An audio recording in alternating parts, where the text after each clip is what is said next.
بسم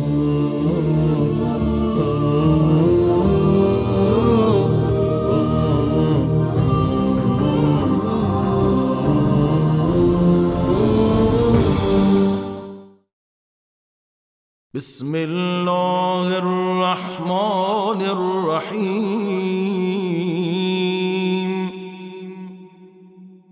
اللهم اجعلني فيه من المتوكلين عليك،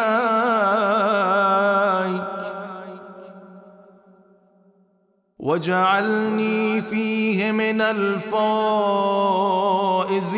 لديك،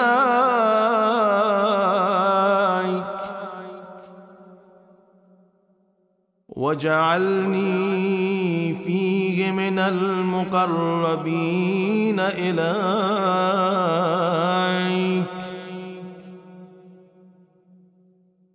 بإحسانك يا